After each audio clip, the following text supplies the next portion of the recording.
So how's everybody doing? Here it is, another Polaris. This is a 2003 Polaris Magnum 330.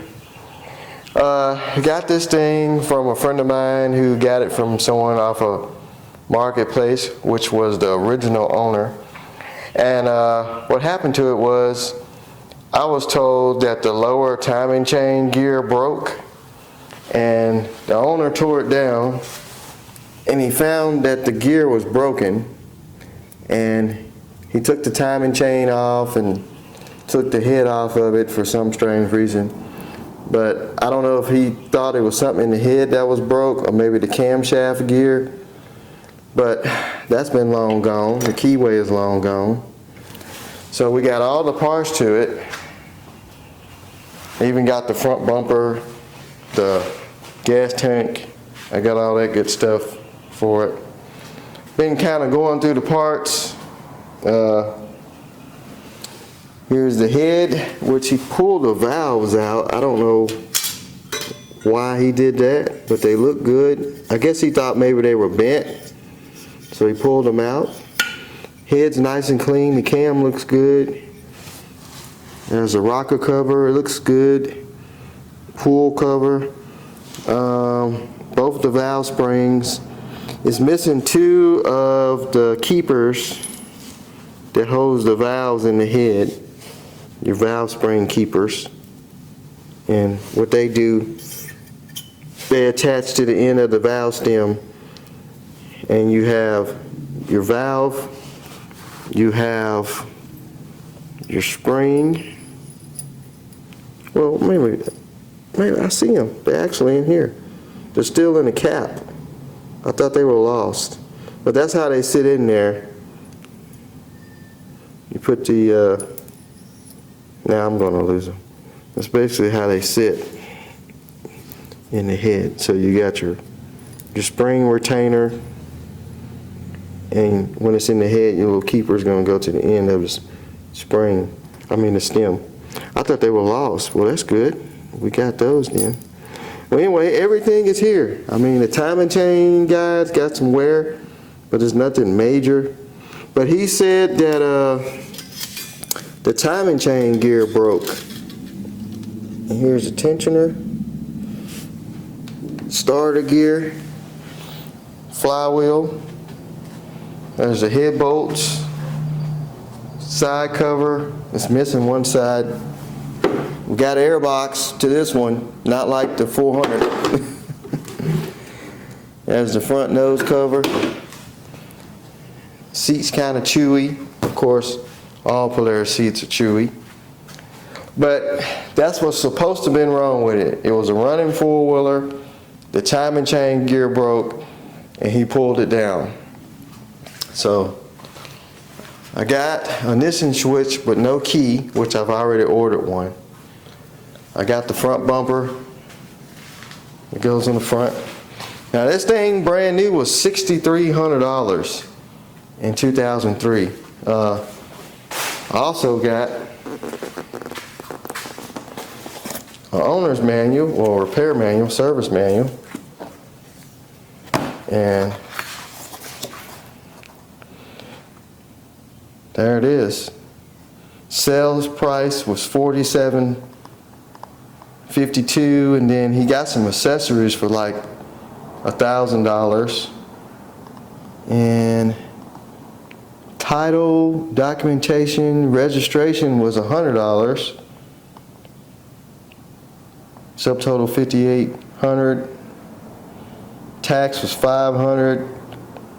Cash price $63.68. That was $416.03. So yeah. So he bought it brand new. He's got that. Got a clear open title on it. Now this is the complete service manual. It comes with this little guide here that tells you about Polaris, how they compete with Honda and Yamaha. There's the engine. So that's pretty cool. This is a parts manual and a service manual. So It's good to get this with the bike because it shows everything in here. It's got all the part numbers. I mean, it's complete teardown of the engine. So this is cool to have. So I guess he bought this when it went down, I guess.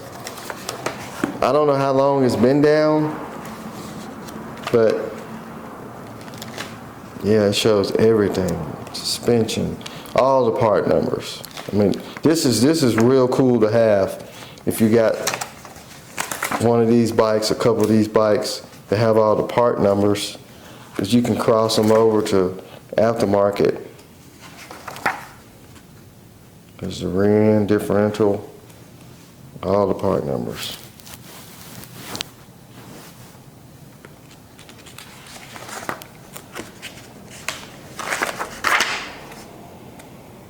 So this would be looked like it was actually a service manual, like a hardback, not hardback, but like a real book.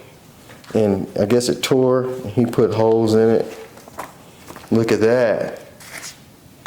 They had it in the gray, they had it in green, which is this one, and they had it in camo. So that's pretty cool. So that's what we got right here. I've actually seen a gray one. They're kind of hard to find, those gray ones. I know there's one that don't run. But yeah, so it tells you everything. I mean, this is a real cool book. So anyway, we got this thing here. So I was undecided on whether to put this engine together, or we got this 330 here that I picked up earlier this year for a parts bike for a 325 that I put together. I think this one's like a 2000 maybe. It might be a 2000. 2001, I can't remember. But I'm thinking about taking this engine and just stick it over in there, because this engine's not locked up. It's supposed to run. It's got compression.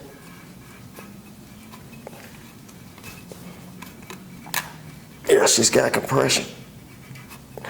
I've been keeping it covered up.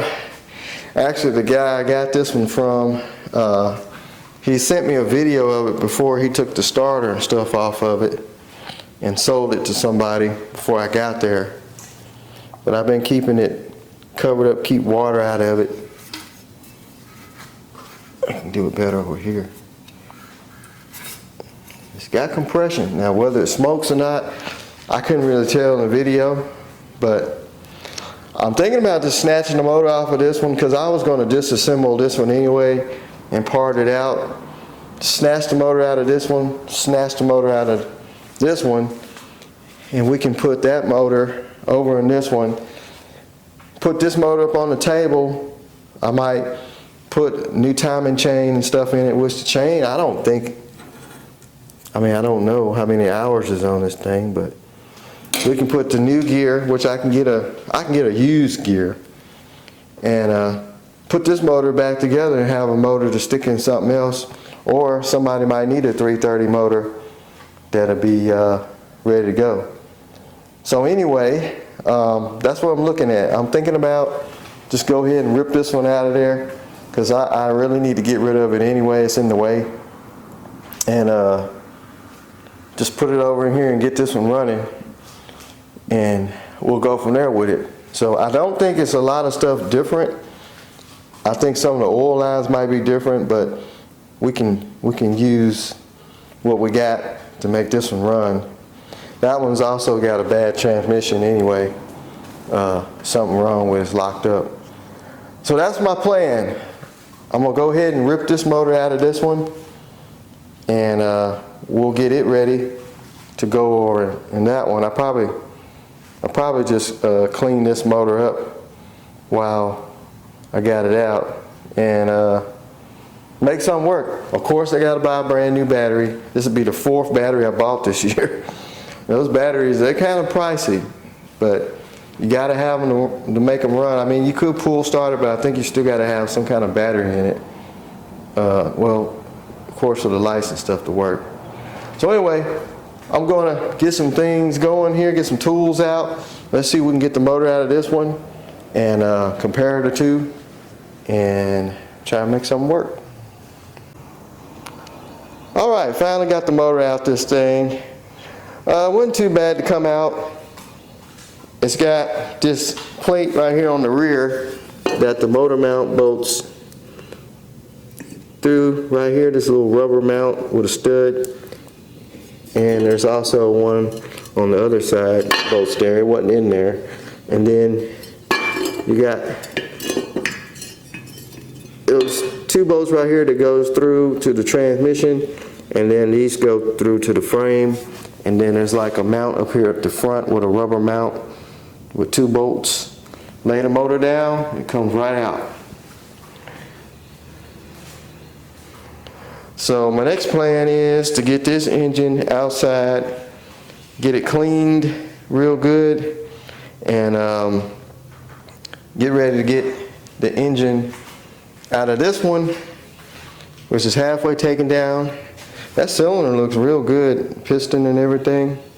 So this engine can be put back together. But like I said, I'm just going to slide that one over in here. It's already supposed to be a good running engine. So I have to take off the blower cover, the clutch and the pulley and the belt that's up under there. Take this side step off, and there's that front motor mount right there. Same scenario, we got some hoses that come up here. It's got an oil cooler on it with a fan. So these are two hoses. You got an in and a return. So your oil circulates through the oil cooler. And it's got a temperature sensor right here. It tells when the oil's hot, it turns the fan on. So that's basically it. Undo the electrical, which is already, I'm gonna have to use this plate with the stator on there, so I can just take it out of this grommet right here and lay it to the side. We'll get the rest of that motor out of there, put it up somewhere safe, out of the way, and hopefully this carburetor, this is a Mikuni carburetor, so this is probably the original carburetor to this thing. It don't look bad on the outside, but who knows what it looks like on the inside. But hopefully we don't have to buy a carburetor. I would like to run it on the original carburetor. They run way better with original equipment. Those China brand carburetors, sometimes you get a bad one, sometimes you get a good one, and then sometimes you have to change the jets and all that stuff. So hopefully we can use that carburetor and everything else electronic wise work, and we'll be ready to roll. Motor's all nice and clean. Looks totally different, huh? It took a lot of scrubbing and pressure washing, but I got it as clean as I can get it. So before I put it in, I'm going to change the oil instead of having to lay up under the bike. And I'm going to get that stator cover off because I'm not going to use that stator. The electronics is a little bit different on this. I think this might be the first year of the 330. So it's got a different ECU. But looked like someone had been putting new fittings on there for oil cooler lines, but that's not a big problem. So, fix to get ready to yank this one out of here. Like I said, I already got the top end tore off of it, so it should be pretty simple. Let's pull this cover off, see what lies behind there. I don't think nothing got in there though, but you never know, they can crawl up through this snorkel right here and sneak in. If you watch the 400 Polaris video, we had like a rat get up in there, and there was a lot of acorns and pecans, completely filled that cover up. So I'm gonna get this side step off here because those screws can be a booger to get off. And we'll yank that off and get this engine out. All right, let's see what's behind door number 1. Because rodents, they like to crawl up in these things and camp out, make a home.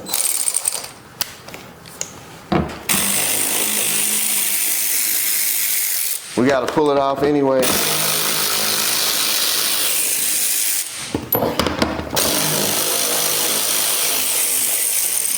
Hopefully there's no one home. I don't know how long this one's set.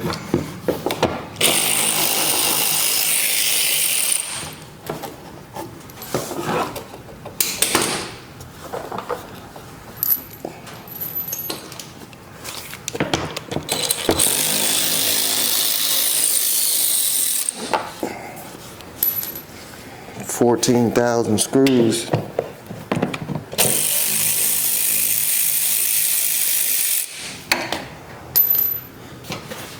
That's another one. I think there's one more. Yep. Can't see. This one needs to be pressure washed as well.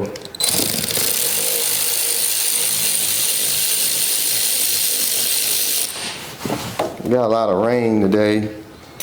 Maybe if it slacks up later, I like to push it out there and kind of pressure wash before I put the engine in. Okay, here we go, moment of truth. Yep, just as I thought. Tied up in the belt. And a big old beetle bug. See, same issue. For some reason, they like getting in these things and they build a nest, and that nest gets wrapped up in the belt. So if you get one of these Polarises that's been sitting for a long time, I say that you pull this cover off, because that can get up in the belt and it can mess the belt up because it gets into the pulley. So, look like no one's home. So I get the vacuum, go ahead and clean that out. And I gotta get this pulley off. There's a special tool you use to get this clutch off of here. This one just uses, slides right off the transmission shaft. You can take that backing plate off, and then it's all opened up. So let me get that cleaned up, get that cover off, and start getting the engine loose.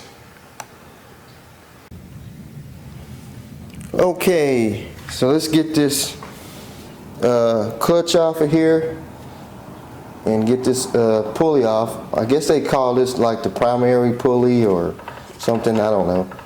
But the belt will come off also. So just, you have to take this bolt right here out.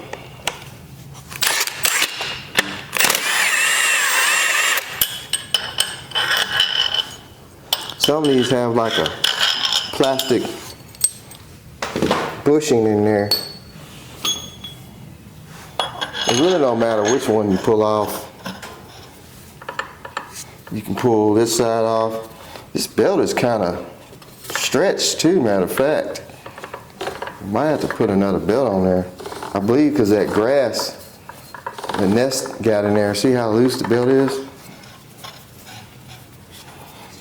I can almost take it off.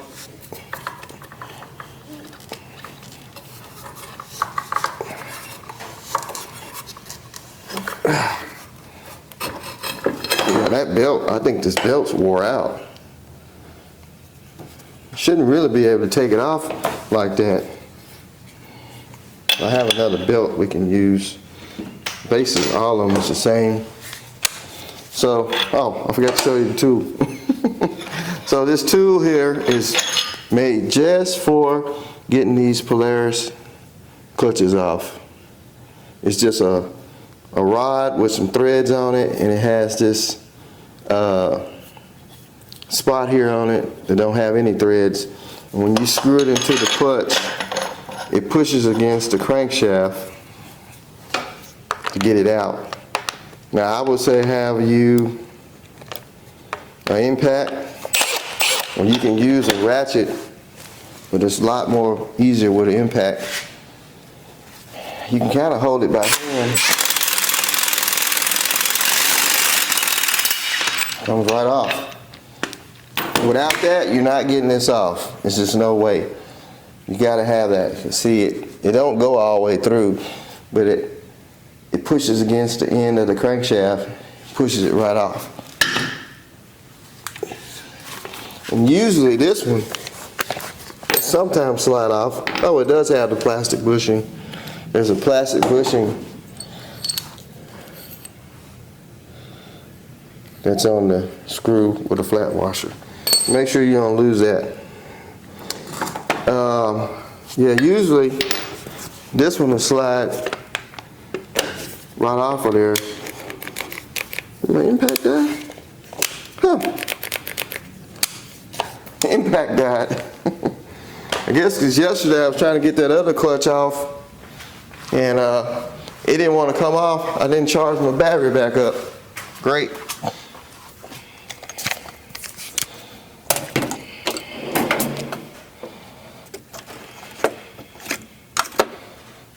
Let's see. Might be able to get this one off.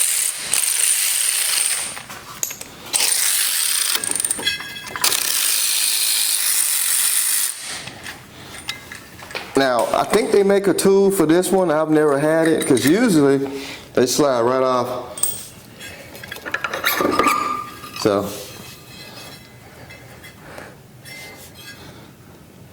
that's it. I have had some that was hard to get off, but usually they come right off of there. You can see all this right here when it turned white. I thought that might have been rodent piss. See where it's deteriorating? It might be. So now it's just getting this cover off here, which is just a bunch of, I think those are 3/8.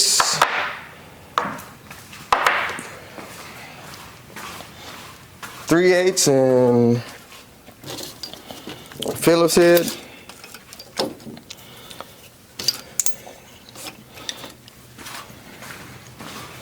Cover will come right off. I think those are 3/8. Yep.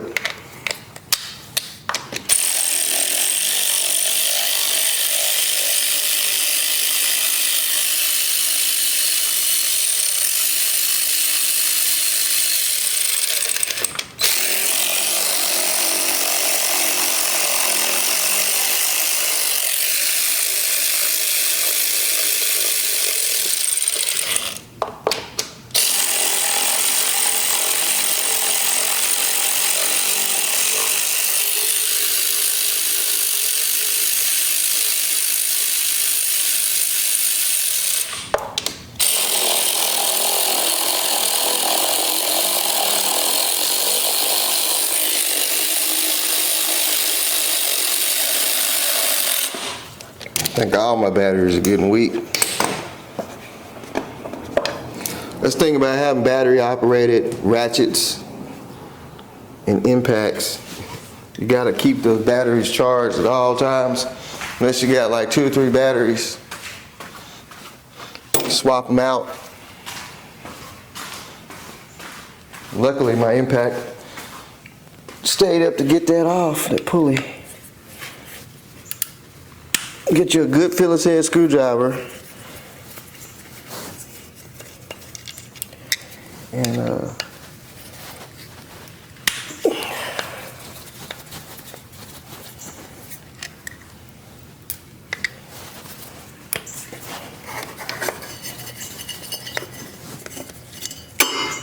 Got a ring. Oh, I forgot a screw. Didn't see it.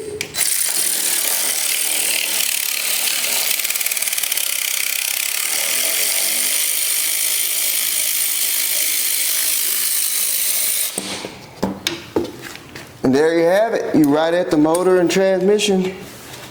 So like I said, just got some bolts. Got the motor mount. Really it's just one motor mount, rubber mount right here. Take that off, then you got two bolts down here to hold the bracket to the frame, two bolts on the back of the transmission. You could just take just the two bolts out here and the two bolts out on the transmission. Leave that bracket on, but the other one was already loose. And then you got your motor mount up here on the front. It's a rubber one with a stud going through it, and then two bolts there. And then there's one up on the head, which this one is not connected. And undo your starter cables and stuff. And engine is ready to come out. Like I said, I'm gonna try and get it outside and pressure wash this frame before I put the motor in, but we got a lot of rain in the next couple of days, so if I don't, I'll just worry about it later. But I'm gonna get this exhaust out of the way, get this engine out, and yeah, we'll be ready to drop the new engine in. Alright, so I got the frame all pressure washed and cleaned up. Looking all good. We got the engine just sitting on the side of the frame. I'm finna get ready to slide it in there. I got lucky too. I actually found the original key to this thing. It was laying down in the frame right up on the differential. And I had to switch to it, but it didn't have a key. And just so happens the key fits the switch. So I'm thinking what he did, he probably dropped the key, thought he lost it, and he took the switch out to probably get a key made for it, and they wouldn't make him one. So I had already ordered a new key switch anyway, but this is the original key and switch to it, and I'm going to put it back in there. So that was good. It was laying right down in there in front of the front differential. I was pressure washing it and I seen it and I was like, there's the key. So I'm going to get ready and slide this thing in there. Hopefully I can get it back in as easy as it came out, because usually the out is easier than the in. So I got the front motor mount on there. I'm gonna try and just lay it on the side and get it back in there. It's a lot harder getting it back in because it's got this extra I don't know what this is, some kind of PVC valve thing on top, but it came out of the other frame good. So let me see if I can. I already drank the oil out because I'm gonna change the oil anyway.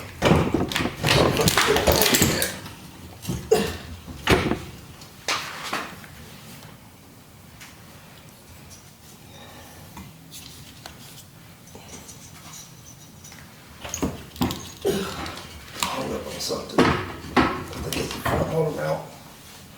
Yep. Maybe I should have left it. Well, that one of the bolts to the mount anyway. I'm gonna leave the front motor mount out. Now, get it in there easy.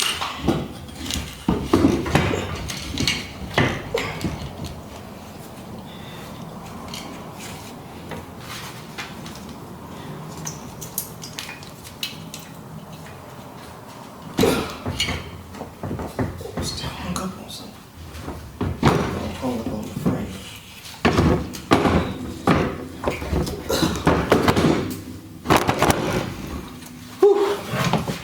in the frame. I just gotta the front and get the rear motor mount lined up.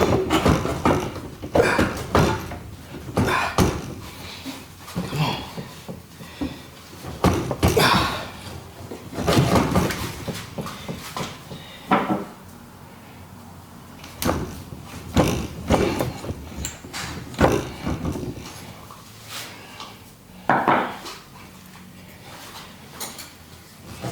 Shift the thing back, go on that rear mount.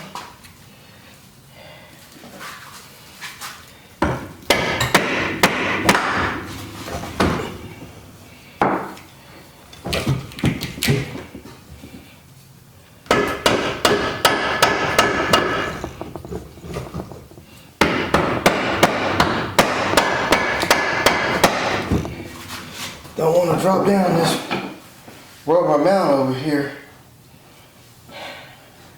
The mount's kind of deformed a little bit.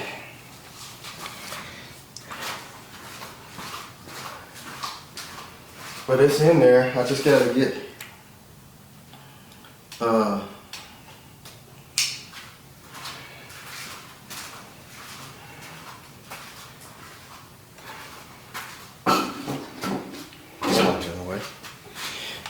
this rubber mount, the stud part, to go through this frame right here, and then I can lift up the front of the engine and get the other mount in. But this rubber's kind of deformed. It's supposed to slide down inside of this kind of half circle welded part. So let me see if I can get that to drop down in there.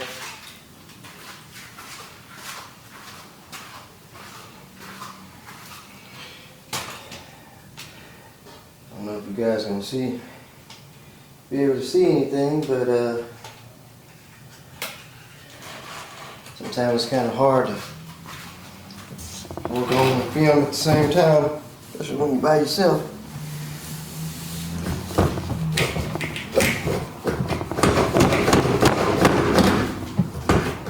Barely feel the stud sticking through there.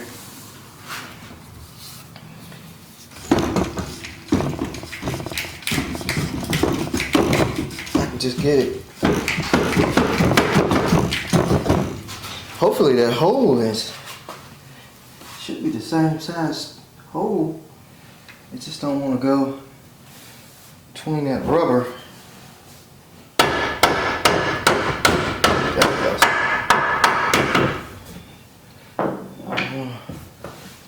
Mess up the motor. Went through a little bit then. Let me hold it up straight.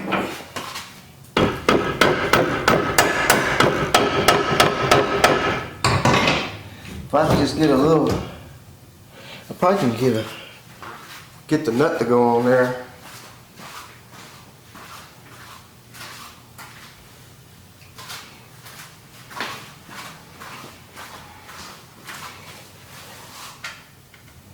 Get the one started.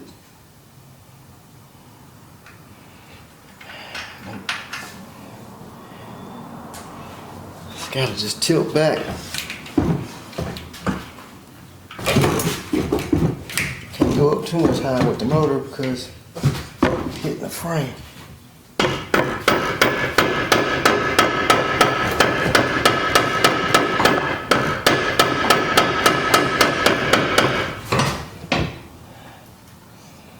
Man, that piece of metal has got me hung up.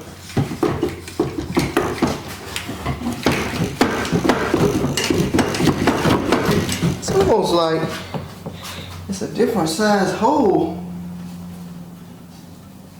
Should be the same though. Let me get a ratchet wrench.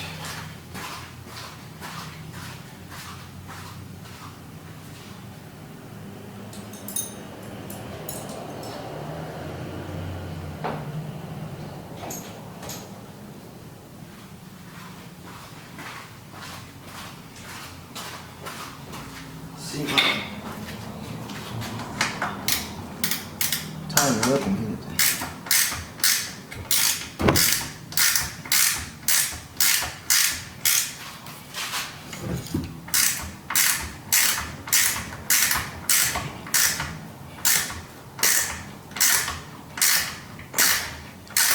I don't know what the deal is. It's almost like that. Hole is a little bit smaller on this bracket. Yeah, that don't want to go. It's at an angle real bad.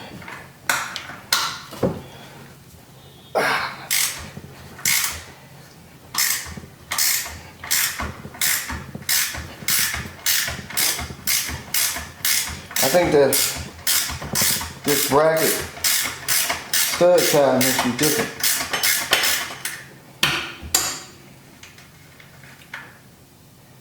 It's pulling through though. Let me spray some lube on there and turn some AC on. It's hot.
There's a bracket that bolts to the head to the frame, but I gotta get the nut that holds that on. I think that's slide too. Now we got it in there. I'm gonna go ahead and tighten this one up. Don't slip me in my hand again. As far as it goes.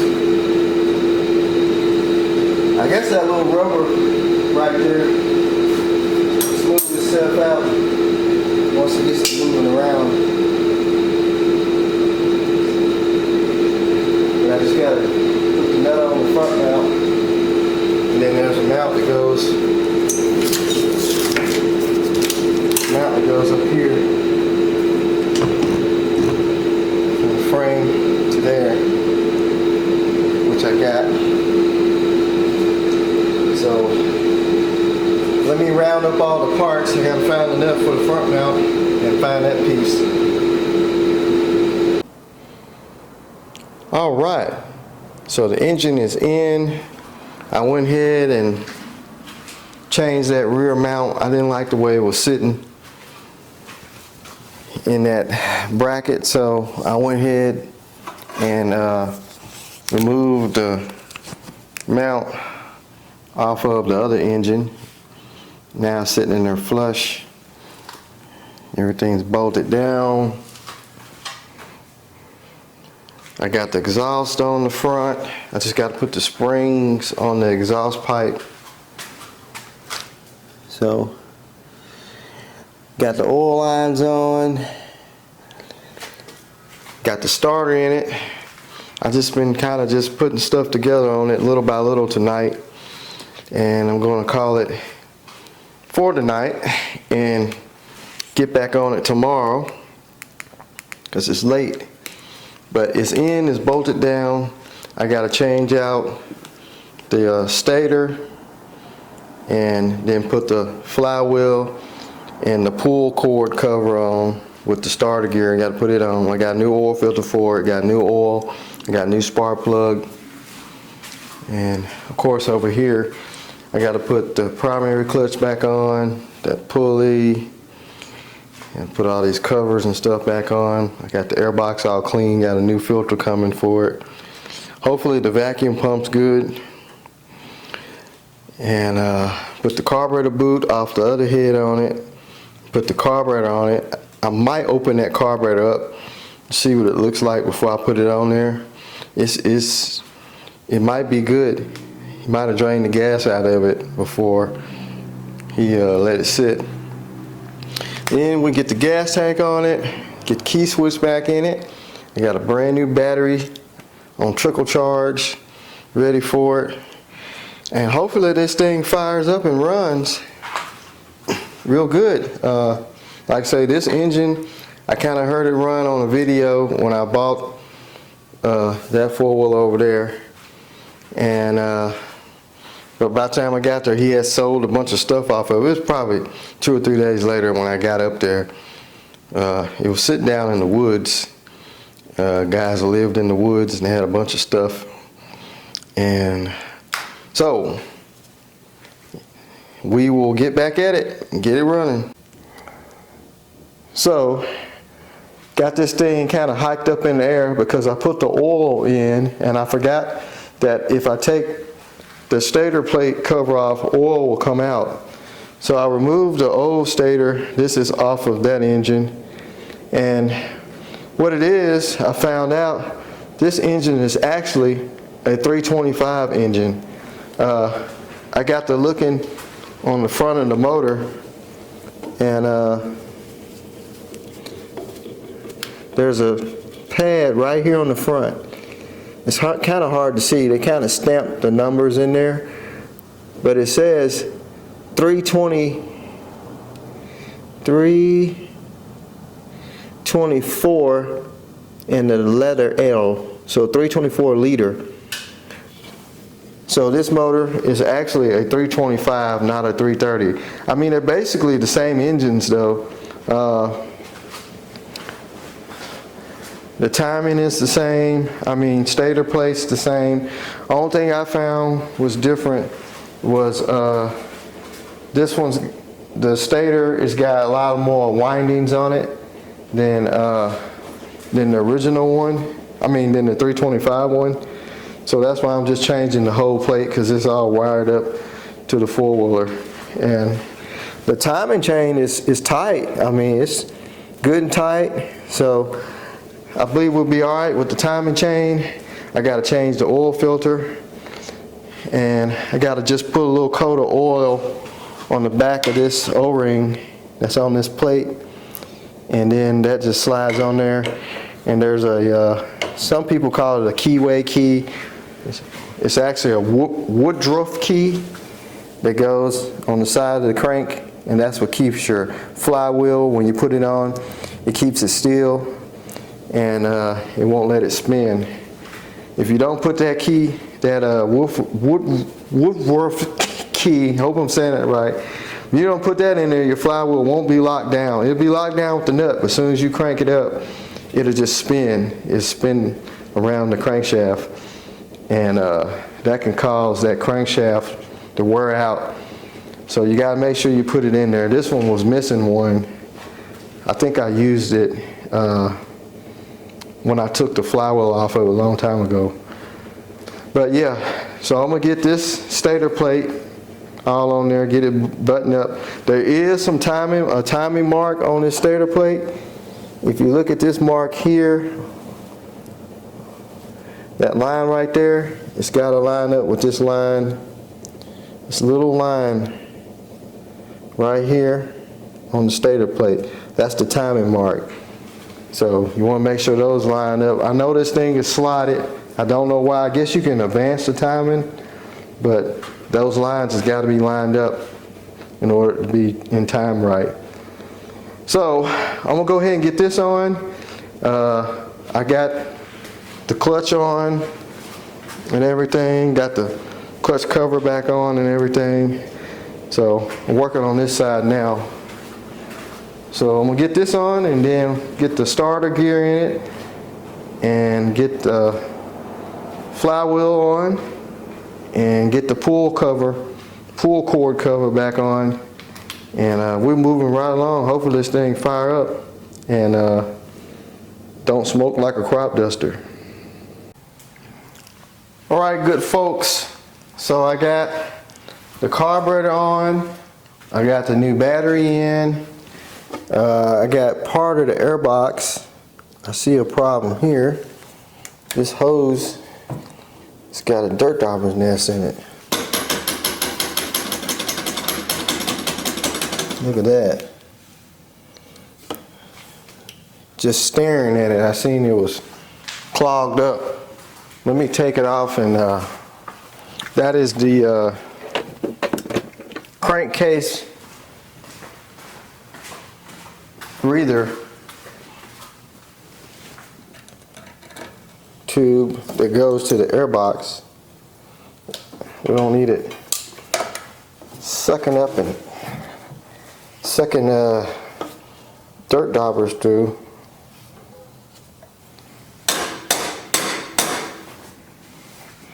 Good thing I peeped that out before, let's see, can I see through it? Before I fired it up.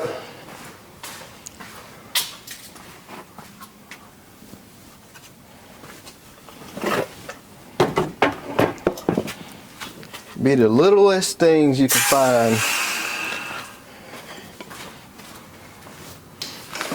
when you're doing these projects.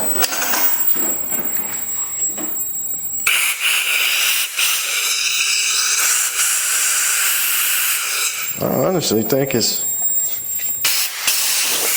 there it goes. It was pretty much stopped up.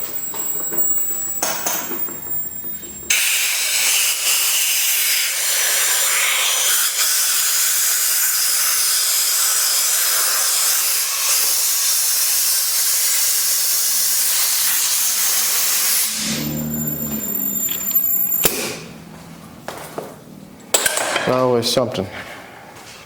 That should be my middle name. This is on the wrong side. Just plug. For right now, I'm just going to run it off of the gas bottle till we get it cranked and make sure it's going to run all right. And then I'll switch over to the gas tank, because I gotta make sure the vacuum pump works, because those things can go bad from sitting. they have a mechanical vacuum pump that operates off the vacuum off of the carburetor, and as the vacuum is sucking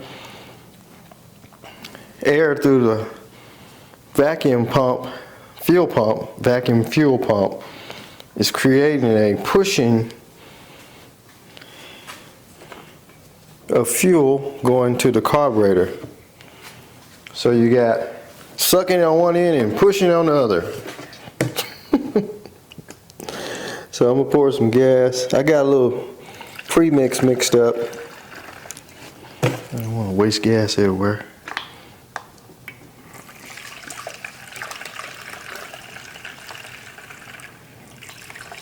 Now I did spray some PB blaster in the spark plug hole because the spark plug was loose, and when I pressure washed it the other day, water got down in the cylinder, and when I was turning it over to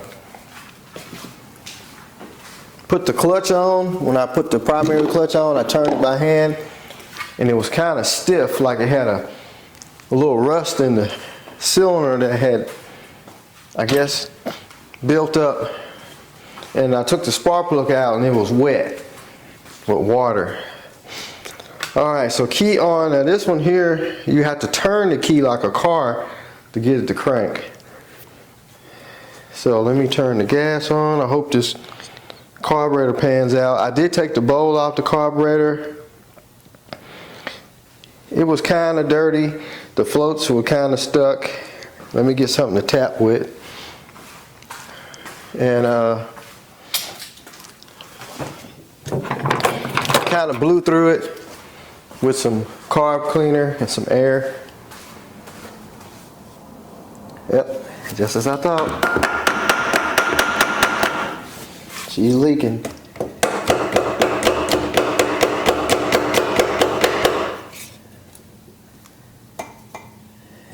Is the drain screw loose? I figured it was going to leak. Oh man, it done filled up the whole.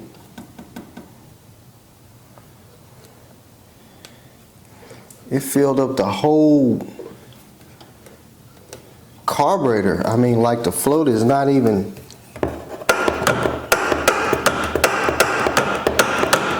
Shutting off.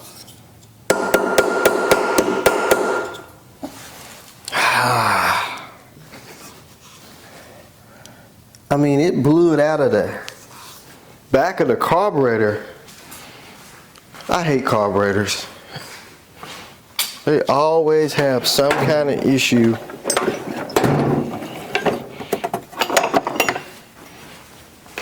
So the needle got to be sticking.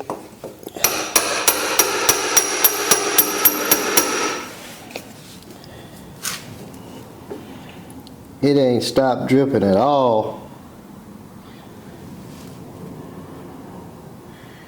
Oh man, look at it. It's just flowing gas out.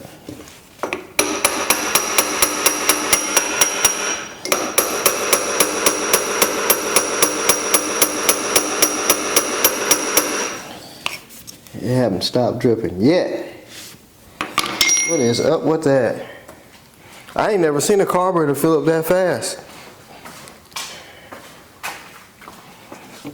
So that means I'm gonna have to snatch it back off.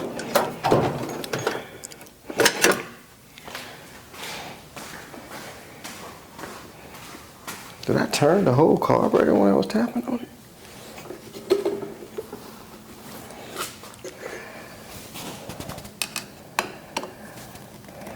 The drain screw is tight.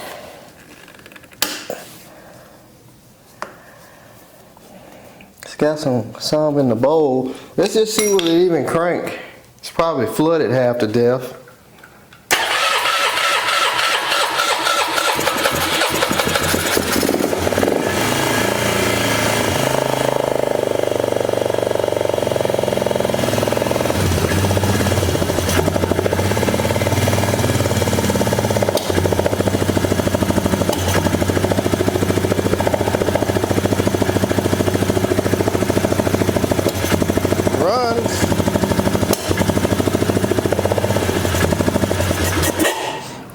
least we know it runs. I know if I turn the gas back on, it's gonna flood out. Let's just sneak it on right fast just to see. I can't believe it filled up that fast.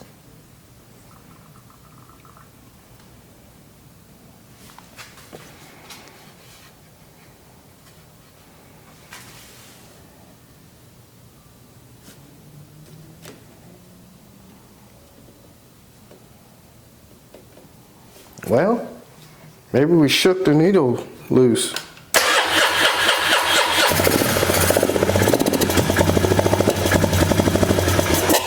Either that or it's just out of gas. Might be out of gas. Let me see. No, it's got gas in there. It ain't leaking no more.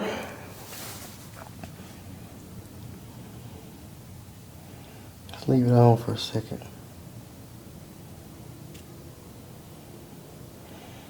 I really don't want to take this carburetor back off because the carburetor boot is rock solid on the intake, and I had to kind of heat it up to get the carburetor to go in there. It's not leaking. Let's crank it.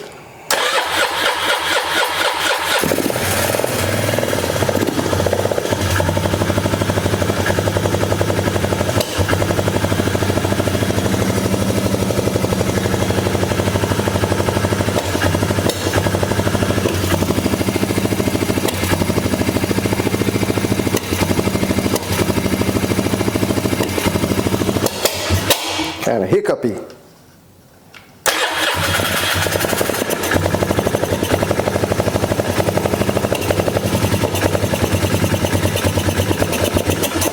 Choke cable ain't working.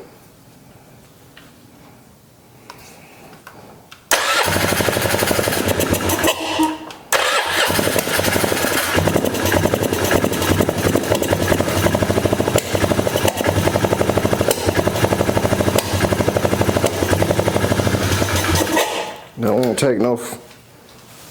want to take no throttle. Let me see if there's anything in the bowl.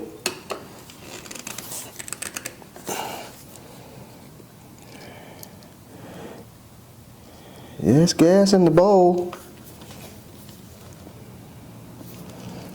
So I guess the needle shut off because I got fuel in the line. I'm pretty sure if it was leaking out the overflow, it'll be coming out. But the choke cable don't feel like it's doing what it's supposed to do. It feels kind of stuck. I wonder if the choke stuck on. Might have a stuck choke cable.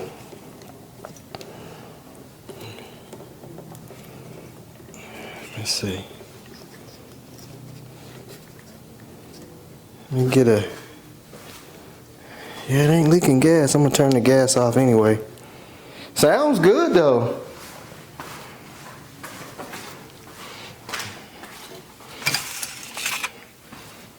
Kind of smoky. Just a little bit.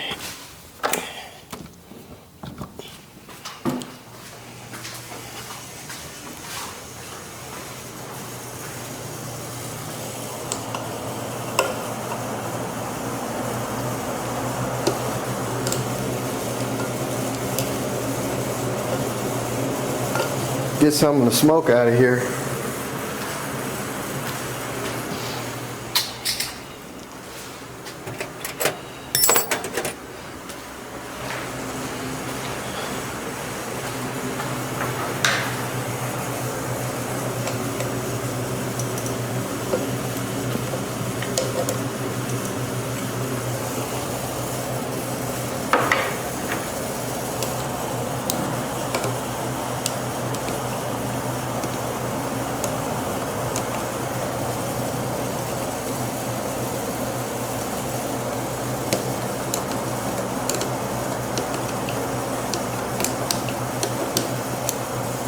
Oh yeah, the choke is stuck. I didn't think to check the choke. Oh man, it's stuck in the carburetor too. That sucks. it was pulling, but it wasn't pulling good enough. So I thought it was working, but actually the cable, it's not the cable, it's the choke slide is stuck in the carburetor. It won't come out, so I'm gonna have to try and get some brake cleaner in there and get it out. But at least we know the electronics work. It's not leaking gas. Nope. Wonder, does the lights work? Let's see. Oh, what we got? What we got? Oh, 2 headlights. That's a win. We got high beam. Yes, yes. That means we should have tail light. Yes. Ain't much on the dash. I don't know why the neutral and reverse light are on.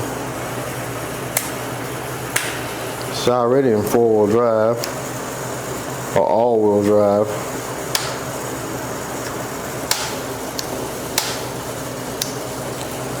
So let me see if I can get this choke slide out and try and get it to crank again with the choke on a little bit. And hopefully I don't have to pull this carburetor back off, and hopefully I don't have to buy one. So I was able to get the choke slide out of the carburetor. I went ahead and put the air box on. I got it running, but it won't idle. It seems like something's wrong with that throttle switch. Now inside of this throttle handle here, there's a little micro switch, and that is designed in case you fall over and it hangs it wide open. It's supposed to shut it down. It's like a rollover switch, but I think it's acting up, and I'll show you. Because it's really weird what it does.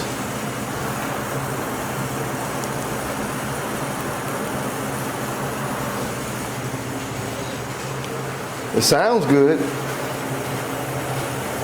but it only idle if I hold my thumb barely on that. Hold my thumb barely on the throttle.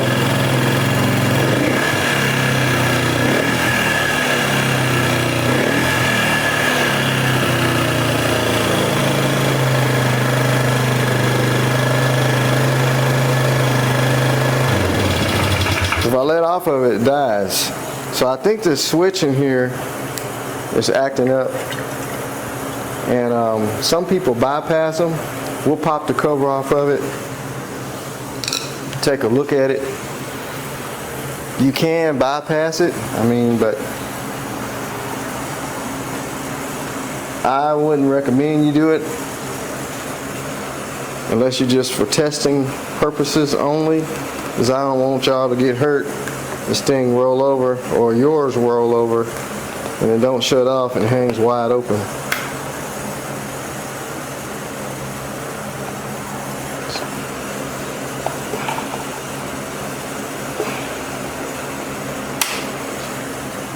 Show you how it works.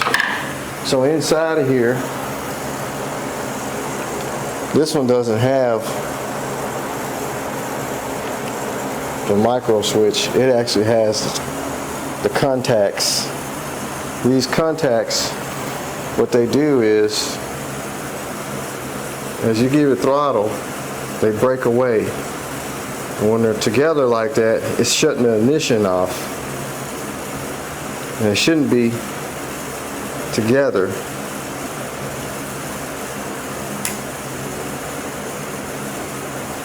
Because if they're together, it's like turning the kill button.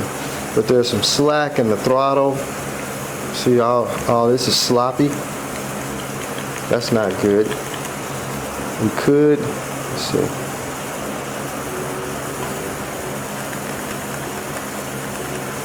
Should break away. There it is. You can barely see it break away from there. Shouldn't be touching it at all. Let's give it a little bit more. So you want that contact loose. I'm really not 100% sure how this works, but I know it's supposed to be some kind of safety thing. Maybe I think I know how it works. Quote me if I'm wrong. If your throttle cable breaks, it'll slam those two pieces together and shut it off. So that's what it is. It's actually made so if the throttle cable snaps, it won't hold it wide open, your throttle, and run away on you. These two contacts will close up. Let's see if it runs now. There we go. All right, now I got to idle it down. So that's all it was. That cable has a little adjustment right here with a little lock screw. The further you screw it apart, it takes the slack out of the cable. I might have too much tightening on it, that's why it's idling up. But I did idle it up at the carburetor. So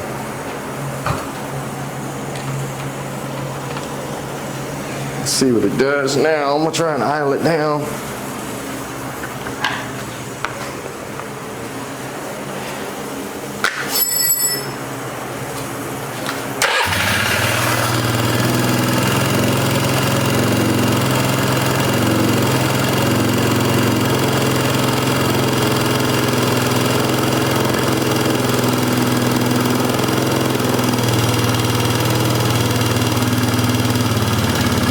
There we go.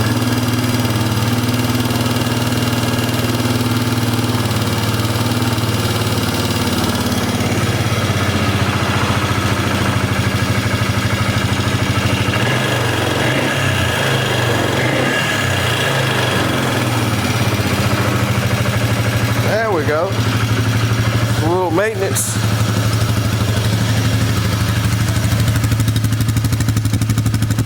Sounds good. So the guy did lie to me. That is a good engine.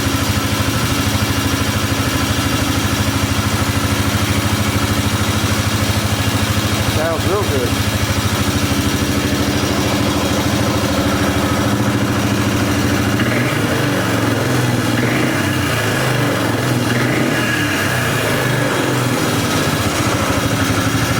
Oh yeah, I can live with that.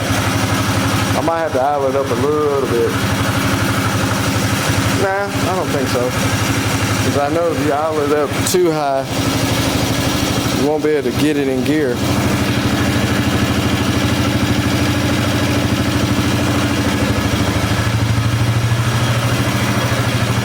Might have to idle it down a little bit. There we go. Carburetor's working.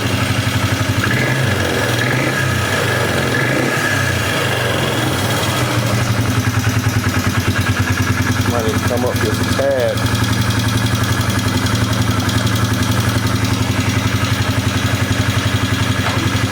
That's low. Whoa, Nelly. Reverse.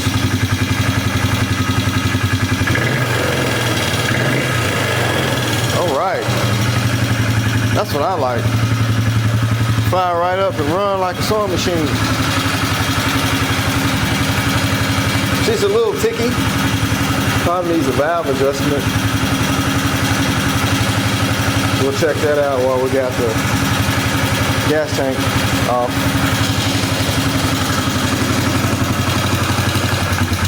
Just a little lifter noise.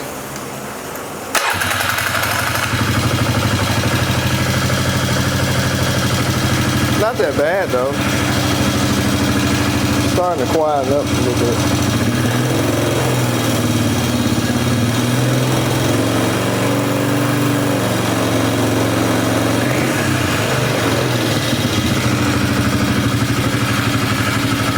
It's quietening up a little bit.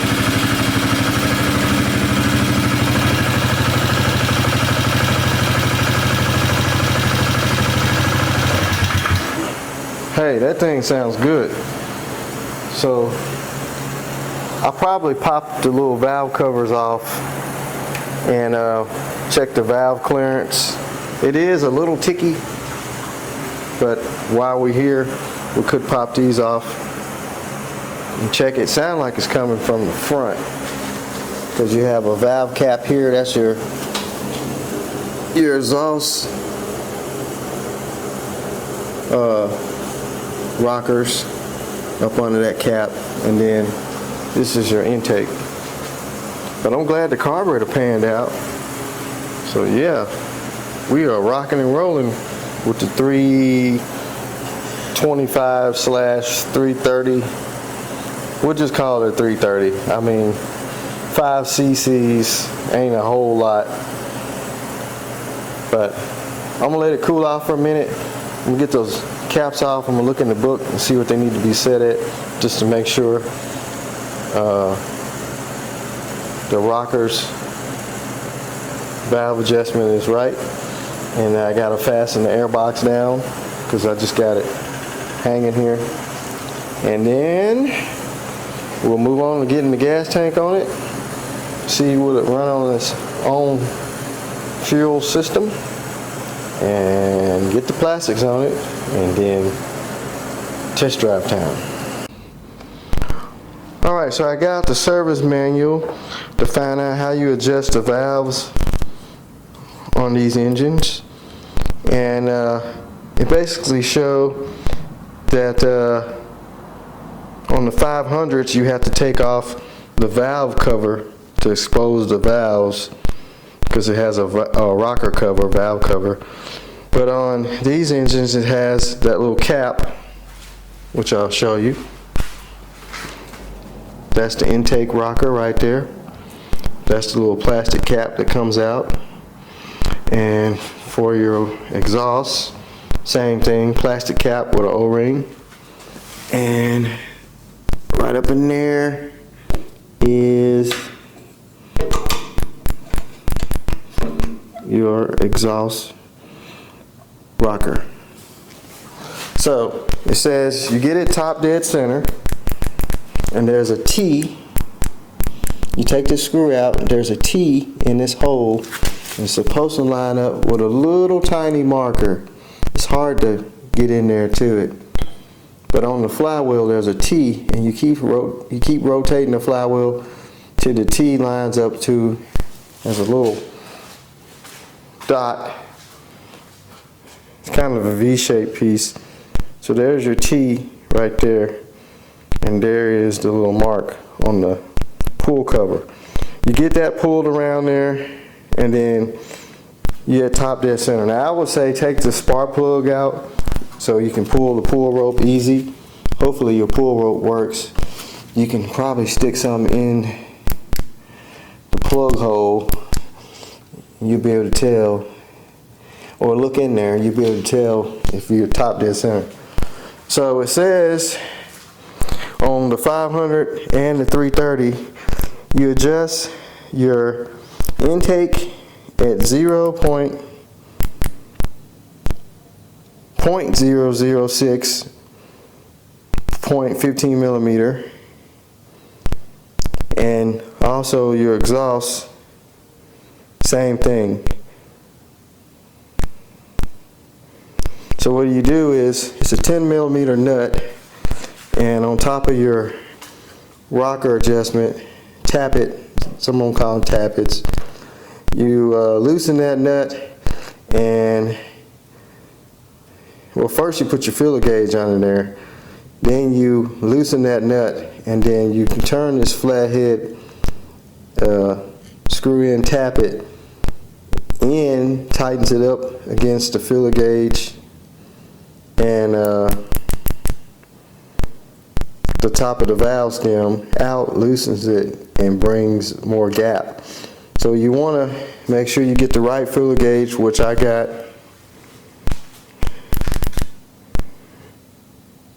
0.006, 0.15 millimeter. That's what I got. So you just run it in there. This is the intake, and it sounds like it's at the right clearance. I heard the ticking at the front. That sounds about right. We'll check it anyway. Matter of fact, we'll check it now. We'll run this filler gauge in there. It's a little loose.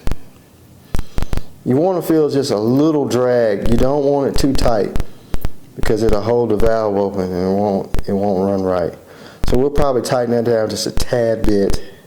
I like a little drag. But the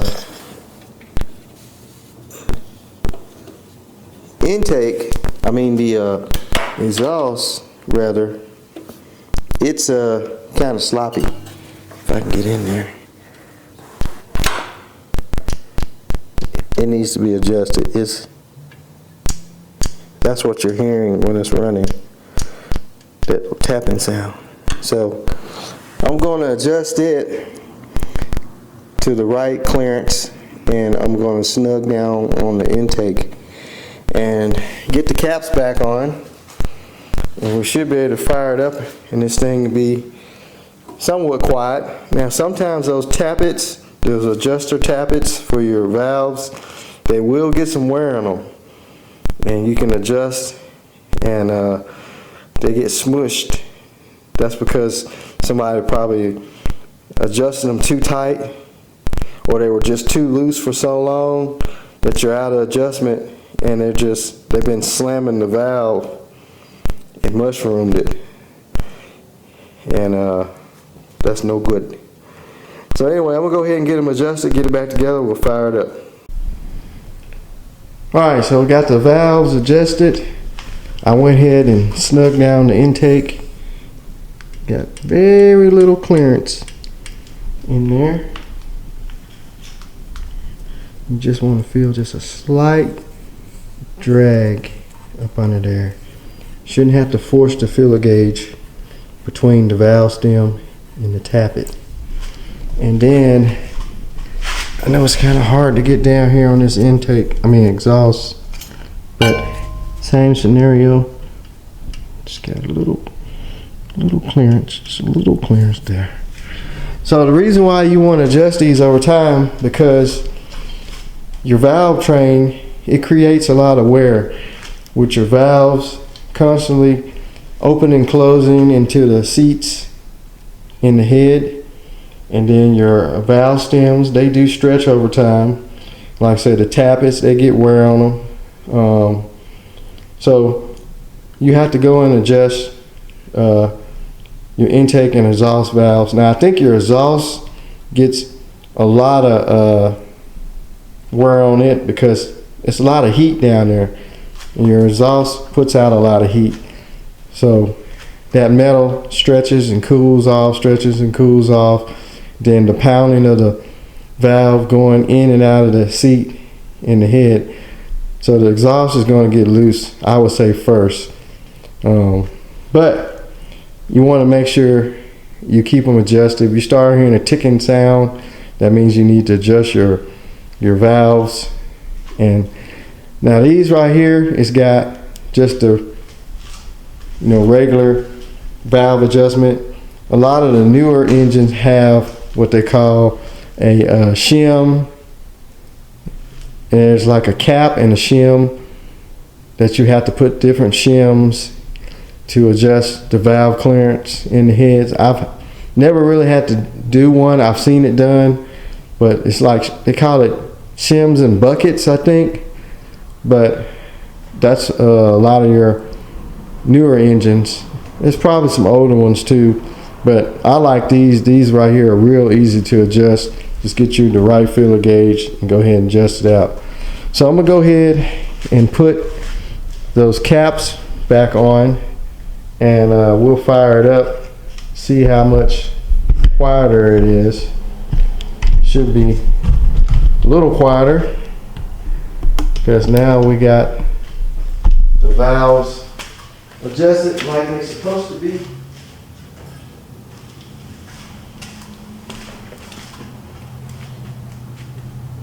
On your smaller engines, like your little kids' four-wheelers and dirt bikes, those valves, they can take a real banging. especially if you got a four-wheeler with gears and the child is just riding around in one gear all the time and just letting it get up to real high RPMs. That puts a lot of wear on your valve train. Even running them wide up and down the street, you know, for a long period of time, you know, that can put wear and tear on your valve train. Also, lack of oil can do it. Should have moved. Do it on there.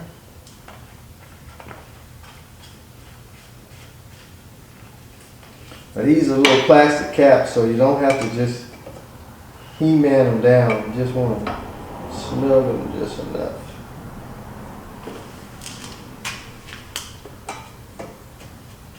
I don't know why they made them out of plastic. All the other engines I've seen, they're made out of aluminum. But cut costs, that's what they do. So I might have to put a little bit more gas in it. Get that. Get some ventilation going.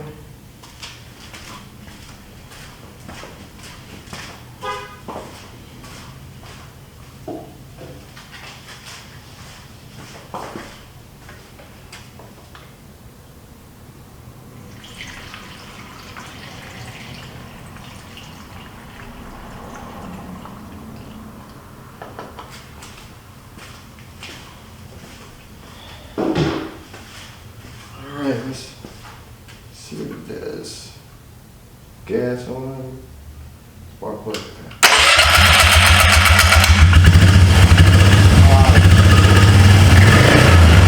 Way quieter.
Alright, so now it's time to get these front plastics ready to go on.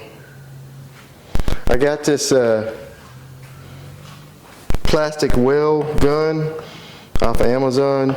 It has like these little metal strips that you can put into like a heat gun and slide them in there. And you can mend up plastic well. It comes with all kinds of different little metal strands. And you stick it in the end of the gun and it gets them hot. You can just mend your plastics and then cut off what you don't need.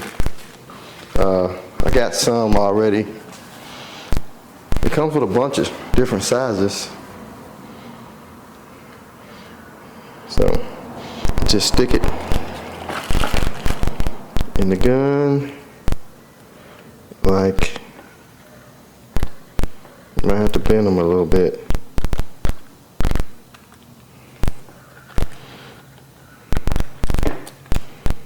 Stick them in like that, and so you plug your gun up, it gets hot, and just psh, psh, all the way around. So let's see, can we repair these plastics? I think we can. They had like a piece of sheet metal riveted over the crack, and it comes with some little wire cutters too. That's cool. Yeah, they had a piece of sheet metal riveted over the crack, and it had came loose, and it was kind of janky. So I bought this thing probably a couple of months ago from Amazon. Never even used it. So now it's time to use it. So we'll get it plugged up. It's just like a soldering gun. It's really, if you ever used a soldering gun before, same thing. Except you have these little metal doohickeys to get hot. Let's see what it does here. It's already hot.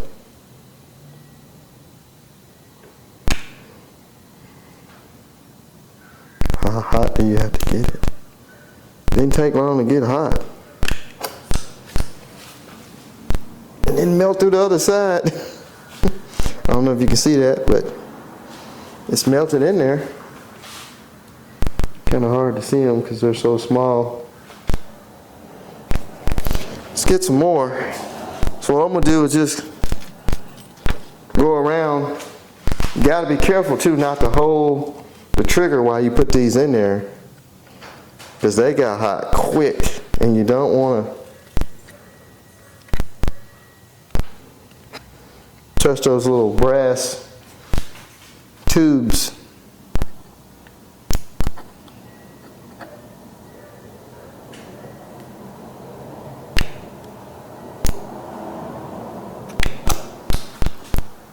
So I'm just going to keep going all the way around, and then I got these vice grips holding this in because it's split all the way to the end. Once I get all this filled, I could stick one right there. I thought about trying to squeeze it in a little bit more, but I don't think I can. So once I take these vice grips off, it's just going to pop. So I'm just going to go ahead and just work my way around and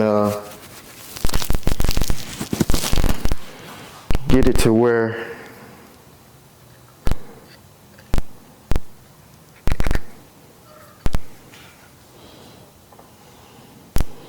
it won't move.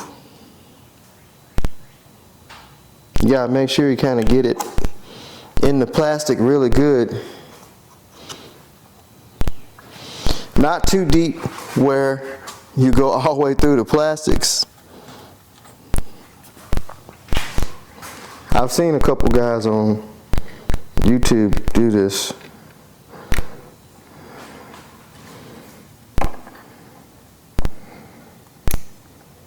Even got a little light on it. That's cool.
All right, so now I'm gonna cut off what's left.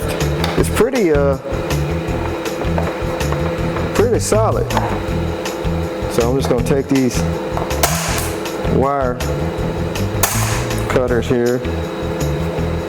That's a lot to cut. Probably better to take the grinder. I'll be cutting with that all day.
Well, there it is. You can tell it's got some damage, but at least it's not broken, well, you know, cracked all the way where it's going to keep spreading and look all crappy. So now it's time just to get the front fender on it and start hooking everything up, like the front bumper, front rack, and all that stuff. Well, I got the plastics on it and don't look too bad. Cleaned it up a little bit.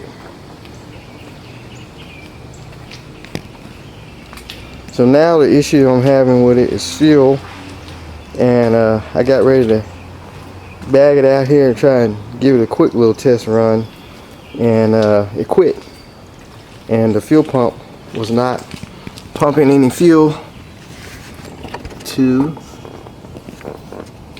the carburetor.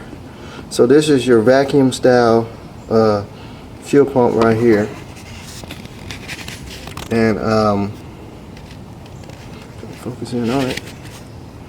So this thing relies on vacuum coming from the carburetor, some hooked to the intake, and it has a vacuum line that comes from the carburetor or the intake that goes into this port that says pump, and then your fuel comes in here and it goes out. So it's being pumped out through the pump to the carburetor. So luckily I had ordered a new one, but I was neglecting to put it on there because that one was working. But these things, they do go bad. I mean, I've had new ones go bad, but this is just a cheap aftermarket one. You can see where the fuel goes in and then comes back out, and then your pump hooks here. So I'm gonna get that on there. Hopefully we can take this thing for a test run and don't have any more problems. So it's just 2 bolts with your plastics on it. You can get to them from back here. It's hard to see, but it's just 2 8mm nuts, really, because this is studded and slide it off. And if you're a true rider, I would say buy you 2 of these and keep one of them in your toolbox on your four-wheeler. That way if you're out riding and it quits pumping, you can swap over.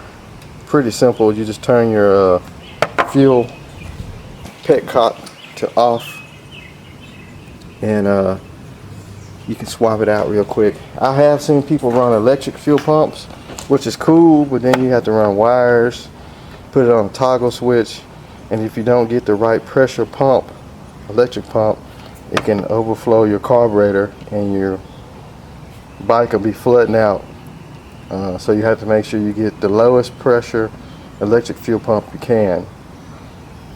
Probably around 3 psi, 2 to 3, I think that's the lowest one you can get. But anyway, let's get this on there and see what it does. All right, here she is, folks. 2003 Polaris 330 Magnum. Finally got this thing together. Wasn't too bad, not like the 400 if you watch that video. This one right here, pretty simple, 4-stroke automatic, you know, like Polaris is known for. I did find out they did make a 330 manual four-wheeler that you can shift with your foot. I did not know that. They had a whole bunch of different ones, but it's running pretty good. Like I say, I had to put that fuel pump on it, and yeah, 4-wheel drive's working. Good running machine. It's gonna make somebody a good machine. Of course, it's for sale, so you can email me, RPM Auto Moto, or RPM Auto 780 at yahoo.com.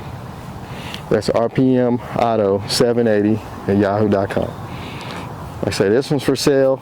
I went ahead and put the seat that I had covered for the 500, which I haven't did that video yet, but I'm probably gonna leave this seat on there. I got a seat cover for the original seat. I'll probably do it before I sell it, or I might just leave this seat on there. But the plastics, like I say, the little patch job, you still can see the rivets. I wanted to leave them in there, what was left, but those little solder staple things, they held up pretty good. Side covers is sort of a different color. It came off of one of the 500 parts bikes, so you can still see remnants of, it used to say EBS, electronic brake system. I think that's what it is. And then of course 4-wheel drive. But I mean, it's a 2003. It's got all the plastics. I did not know that this thing had park, because it has a P for park.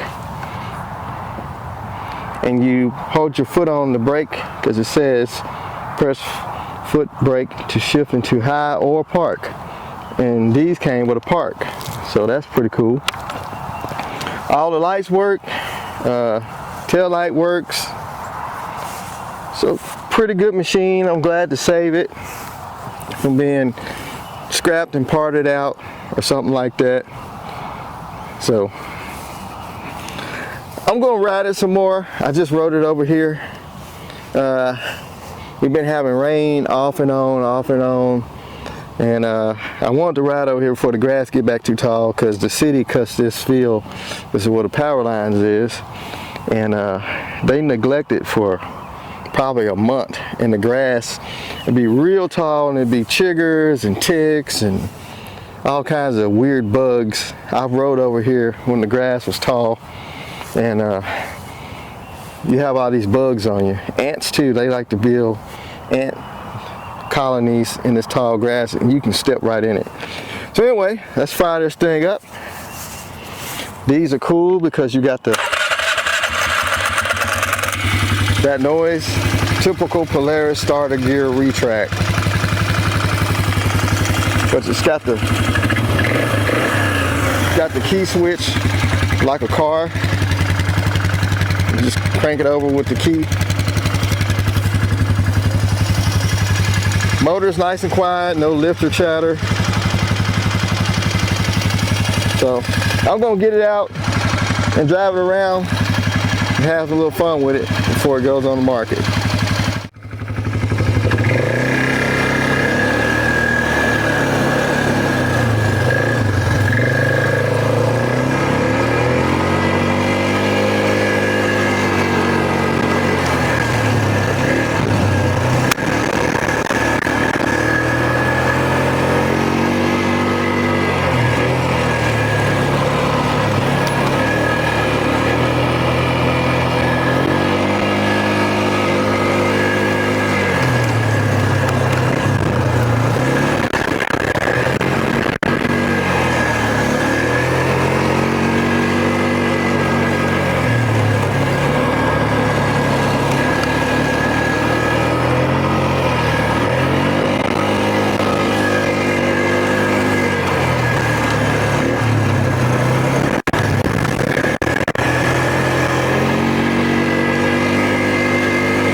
guess we can put it in four-wheel drive. Now this don't look like a steep hill down in here, but it's really steep.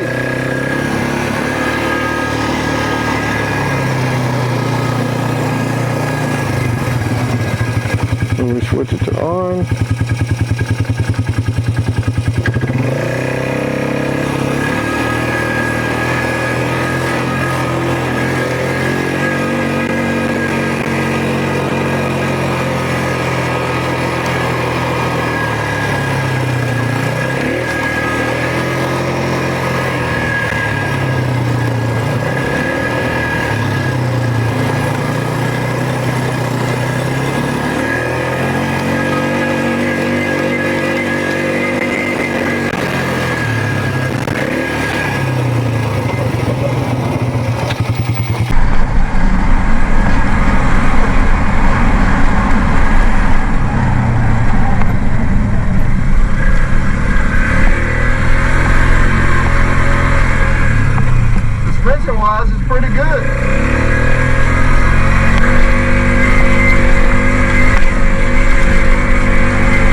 does pretty good for 325 actually, because it's got a 325 motor in it. But you're only talking about 5 cc's difference. But four-wheel drive works. I mean, it's a good running machine. You got a little muddy, but hey, that's what they're for. So anyway, that's going to be it on the 2003 Polaris 330. I'll try and round up some more ATVs and dirt bikes to put on the channel. Like I say, the junkier ones need more work, and they're kind of pricey on them because they can part them out. But I like to find some more like this. We still got the 330 motor that came out of this one. The only thing it needed was that timing gear to go on the crankshaft. If I can find a 330 with a blowed motor, we can probably put that other motor together and shove it off in another good chassis. But as of now, that's going to be it on this one.